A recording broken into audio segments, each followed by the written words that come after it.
I'm watching First Take today. They're having a debate about Jaylen Brown versus Jason Tatum, who's the better player or who's really the star for the Celtics. Jay Will brought up a very good point, and it's something that I've always felt, where he was talking about he doesn't like the narratives surrounding these kind of questions and how it keeps popping up, and it's a problem for the game. I'm going to play what he said in just a bit, but to add context as to why what he said resonated with me, I've been to a number of NBA games before. I'm not the kind of fan that is just cheering, jumping out of his seat all the time. I like sitting down and analyzing every little thing that I see, especially the stuff the cameras don't pick up when I'm watching at home. The body language of the players, the guy in the corner who is not really in the play. I'm watching what he's doing, the off-ball screens. I'm looking at the guys at the end of the bench. I'm studying the offense and defense, what everyone is trying to do. I want to have a clear understanding of the game itself. And I know a lot of fans are typically not like that. So the kind of conversations that happen on First Take is more of a barbershop style. It fits the crowd, it gets people excited.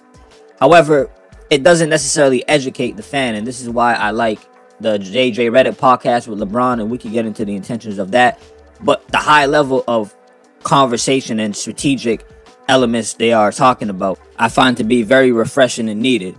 Let's get into what Jay Will said, and I also played Stephen A's response to it. I gotta tell y'all, when I read this question, and I heard Big Perk's answer, it's almost what gets me really frustrated and angry about this. Because it's like, from the beginning, I feel like us in the media have always pitted these two against each other. And I'm not saying, Perk, that was your intention. But a lot of the conversation around these narratives are like, who's better? Who would you build a team around? Who has more clout? Who deserves more? Get that we're trying to always say it's always a black and white answer in the media, where it's like we got to say one is better than the other. I was kind of surprised when Jay Will said this on air. Then again, I started thinking back how JJ Redick said similar things when he was on air as well. You know, when you're very, very passionate about something, you're obsessed with the intricate details of it and all the little things that add up to make it what it is.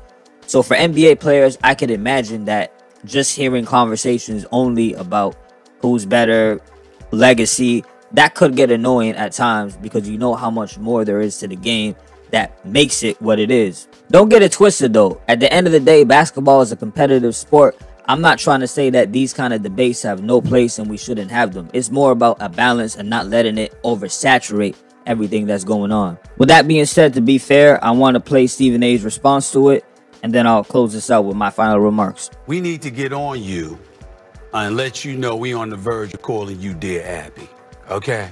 Because you, oh my Lord. I mean, why must we pit them against one another? Look, they're teammates. Jaylen Brown's been to 6 conference finals in 8 years. Jason Tatum's been to 5 in 7 years. They both been to an NBA finals together. There's still no championship while they're wearing the Boston Celtics uniform.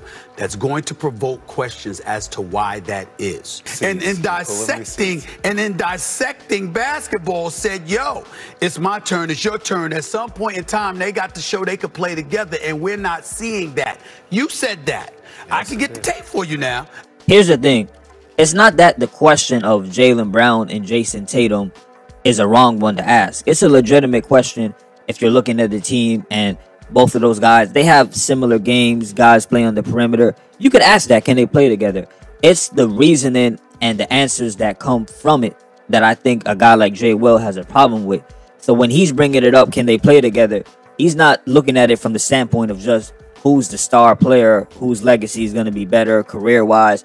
He's actually breaking down the game as them being both players, and okay, why is it that they don't fit together on the court well? In other words, systematically analyzing why it is that they may have issues, as opposed to judging it off of who has more star power. And that can get into a whole other conversation with Stephen A. priding himself on being the #1 show and having to keep things entertaining for the audience to watch. Let me know what y'all think about this whole video that I did, the topic. Are you with Stephen A? Are you with Jay Will? Let me know in the comment section. As always, salute for listening, man. Peace.